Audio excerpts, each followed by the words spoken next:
안녕하세요. 백사원 목사입니다. 오늘은 1월 18일 목요일 아침입니다. 오늘도 변함없이 하나님의 말씀과 함께 하루를 출발하는 여러분 모두에게 좋으신 아버지의 크신 은총이 종일 함께 하시기를 바랍니다. 오늘 준 하나님의 말씀은 신명기 8장 1절부터 10절까지의 말씀인데요. 그중에 특별히 2절과 3절 말씀을 중심으로 주신 말씀의 은혜를 나누고자 합니다. 본문은 특별히 하나님께서 왜 이스라엘 백성에게 광야의 험한 길을 지난 40년 동안 가게 하셨을까에 관한 이야기를 해주고 있습니다. 그리고 이 본문의 말씀은 광야 시작할 때 주신 것이 아니라 광야 가장 끝물에 가장 광야의 긴 터널을 끝나고 이제 나오려고 할 때 멀리 가나안 땅이 보일 때 이 같은 말씀을 주신 것입니다.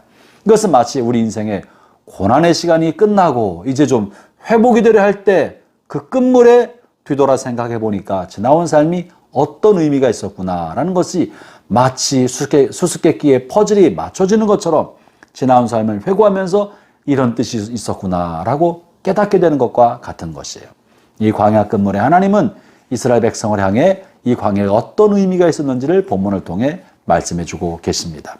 오늘 광야 같은 험한 길을 걸어간 분이 계신다면 이 말씀을 통해 여러분을 향한 하나님의 뜻이 무엇인지 하나님의 섭리를 깨닫게 되기를 바랍니다. 2절 말씀은 제가 읽어보죠. 네 하나님 여호와께서 이 40년 동안에 네게 광야길을 걷게 하신 것을 기억하라. 이는 너를 낮추시며 너를 시험하사 네 마음이 어떠한지 그 명령을 지키는지 지키지 않는지 알려 하심이라. 본문에 하나님께서 40년 동안의 긴 시간을 이스라엘 백성이 광야를 걸어가도록 하셨다고 말씀하고 계십니다. 여러분, 하나님이 이스라엘 백성을 선택하셔서 지난 화요일 본문처럼 성민으로 거룩한 백성으로 삼으시고 하나님이 자기의 기업으로 삼으셨습니다. 보석 같은 존재로 여기셨습니다. 그런데도 하나님께서 보석처럼 여기는 하나님의 백성을 가나안 땅으로 바로 보내지 아니하시고 무려 40년, 한 세대가 다 죽도록 40년 고달프고 두렵고 위험천만한 광야를 지나가게 하신 것입니다. 왜 그렇게 하신 것입니까? 그것은 바로 하나님께서 무언가 특별한 섭리가 있기 때문에 그러한 것인데, 오늘 본문을 보니까 이 광야는 하나님이 하나님의 백성을 연단하고 훈련시키는 제자 훈련의 장소로 사용하신다는 것을 말해주고 계십니다. 형제자매 여러분, 인생의 광야길 고단한 고난은 우리 안에 있는 죄성과 이 세상으로 말미암아 형성된 죄악의 본성, 세속적 삶의 습관을 깨뜨리고 버리게 만들고, 그리고 하나님의 자녀다운 하나님의 성품을 고양시키고 키워 훈련시키려는 하나님의 훈련장인 것입니다. 제자 훈련장인 것입니다.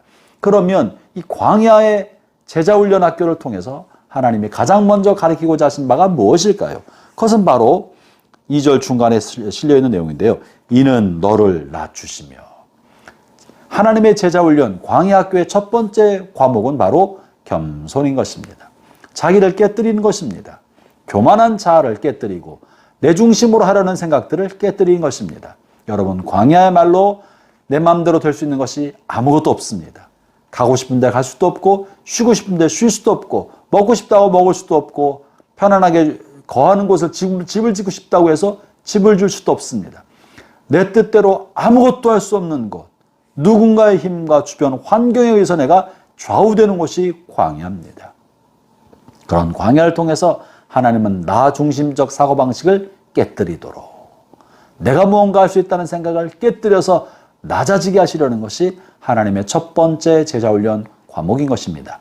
사랑하는 형제자매 여러분, 여러분의 삶에 여러분이 핸들링할 수 없는 일이 벌어진다면 광야 훈련학교 들어오신 줄 알고 자신의 생각을 내려놓고 인생 핸들을 내려놓고 하나님께 맡기면서 하나님이 인도하시는 대로 주어진 환경대로 살아가겠다는 훈련을 해보시기를 바랍니다.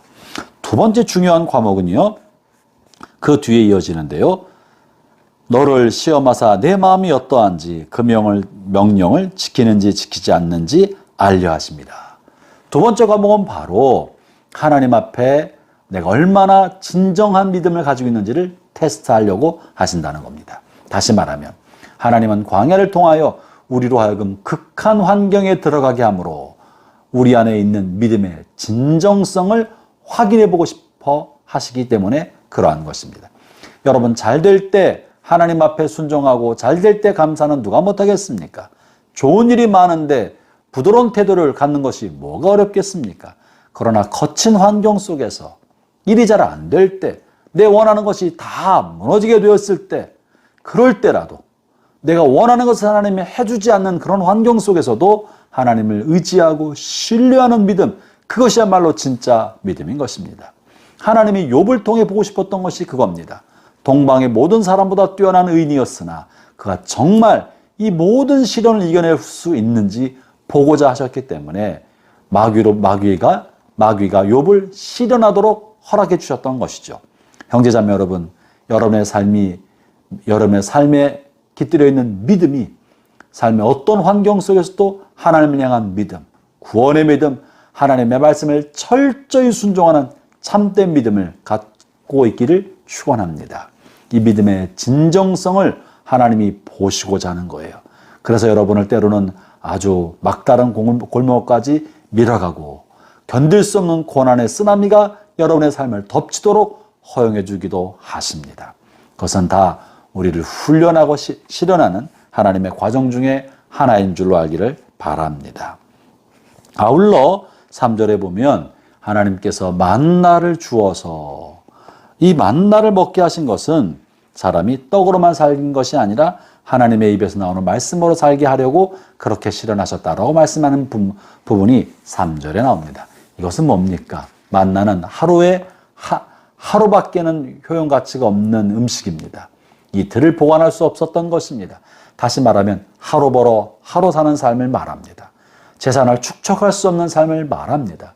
하나님은 때로 우리의 경제적 형편을 가난하게 하시고 하루 벌어 하루 살 수 있을 분량밖에는 주지 않으심으로 미래를 예견할 수 없고 미래를 불안과 두려움 속에 두심으로 과연 우리가 하나님의 말씀대로 사는지, 경제적인 부요와 경제적인 안정감을 위해 사는 것이 아니라 철저히 말씀에 순종하는 삶을 살고자 하는지를 보기 위하여 때로 우리에게 경제적인 곤란, 겨우 하루 벌어 하루 먹고 살 만한 그 정도만 주신다고 말씀하고 계시는 거죠. 사랑하는 형제자매 여러분, 하나님 우리를 사랑하시고 돌보시며 보석처럼 여기시지만 때로는 우리를 훈련하기 위하여 광야 제자훈련학교를 보내셔서 우리라 나 자신을 낮추고 하나님만 의존하는 신앙을 갖고 물질에 의존하지 않고 말씀대로 사는 삶을 보고자 하시는 것입니다. 오늘 또 여러분의 삶의 환경이 어떠하든지 간에 스스로 광야에 여러분을 세우셔서 하나님 한 분 의지하며 살아가는 복된 하루 되시기를 축원합니다. 기도하겠습니다. 하나님 아버지 감사합니다. 하나님 우리의 삶의 환경이 어떠하든지 간에 하나님 우리를 사랑하시고 하나님의 보석같이 귀한 자녀로 삼으시며 우리를 인도하고 계심을 믿습니다. 환경에 휘둘리지 않고 믿음을 지키며 하나님의 말씀에 철저히 순종하는 삶을 살아가도록 성령여 도와 주옵소서. 예수님 이름으로 기도합니다. 아멘.